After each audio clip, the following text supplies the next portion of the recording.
Chef Buff Army.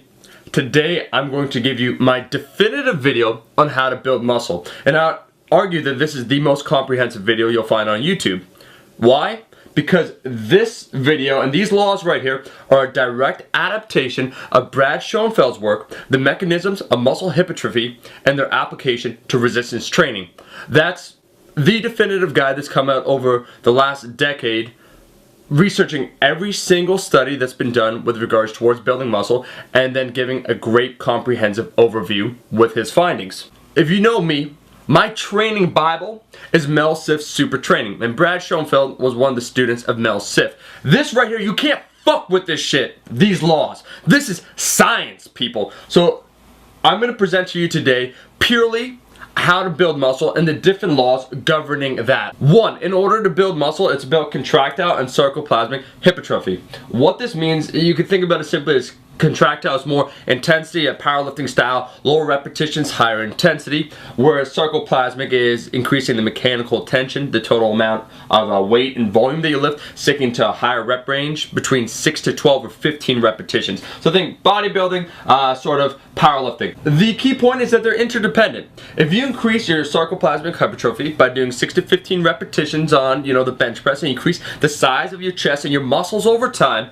bigger muscles have a better advantage towards building strength. Both are related. So in truth, you should target both. If you want pure muscle, a slightly greater emphasis on sarcoplasmic hypertrophy. 2. Minimum threshold to build muscle. This one's fairly obvious, but in order to build muscle, you have to incur a certain metabolic effect, metabolic damage, muscular damage, or mechanical tension. But what this means is that in every single workout, you have to induce a training response, which is why, progressive overload is very important. More reps, more time under tension, more total weight lifted. You have to have that minimum threshold for your body. Depends on you. There's no golden law, do 20 sets to grow muscle.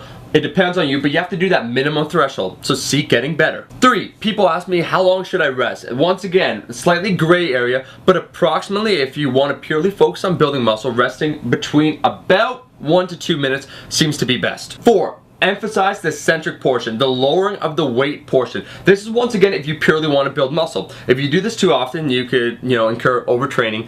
If you also want to build strength, it might not be the best idea to do frequently. However, we're talking about, mechanical tension and trying to induce metabolic fatigue. So the eccentric portion is the one that induces the most amount of mechanical tension, the most amount of stress on your body, which is good. Stress is important to perturb the body to change. 5, periodization. You knew it was going to come up.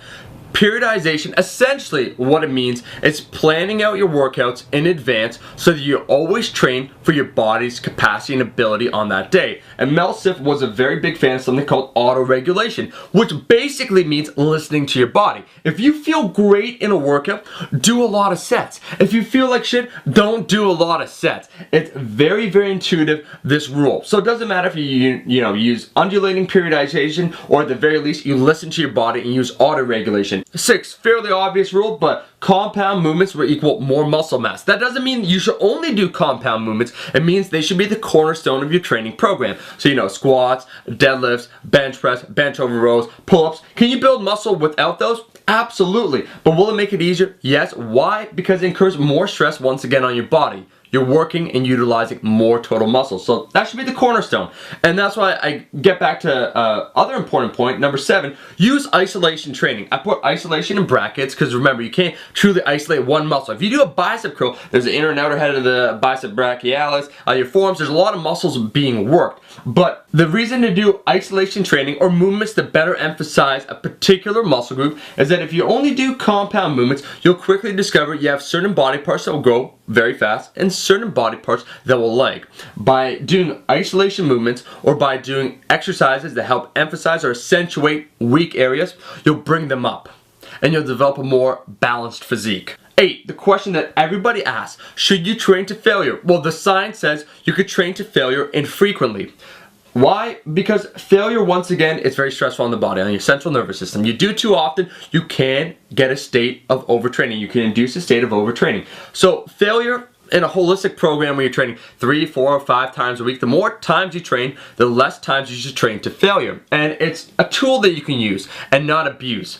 So I tend to recommend it for, once again, those isolation movements, maybe perhaps on the last set, only doing it a couple times throughout the week. So you could use failure training, but infrequently. Every set shouldn't be trained to failure. And this is why these laws are important, because this applies to the natural training. That's why you'll see a lot of, bodybuilders that use steroids and so forth. They train always to failure. That doesn't apply to you. You're not using steroids. The rules are completely different. The next question then is, how much weight should I lift?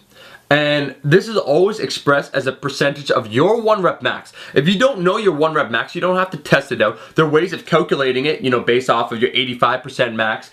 But essentially, if you know your 1 rep max, the bulk of your loads should be between 65 to 85% of your 1 rep max. And for most individuals, they're usually good in hitting that target range. 10. How often should you train a muscle group? Well, definitely at least 1 time a week, but you could also train it twice a week. It depends on you and your split in your setup. But training a muscle group twice in a week is completely fine. Just make sure that you rest approximately 48 hours in between sessions that target the same muscle group. And lastly, it's not a law, but just a great general rule. Everybody wants to know, what's the best split? I want to see what this guy does and copy him. The truth, the science says, honestly, there is no best split. Upper lower split, push pull legs, doing, body part split. It depends on the individual. Ooh, that's where individualized training comes into play, because it depends on your genetics, your current physique level, and your work capacity. There's a lot of different variables. You gotta find what works right for you.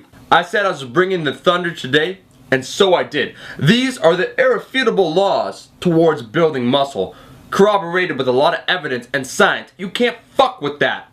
Thank you for watching my video. Make sure to like, share with friends, and subscribe. Buff Army, I will be seeing you in the next video. Peace!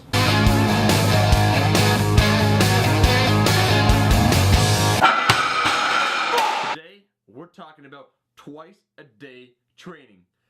How to incorporate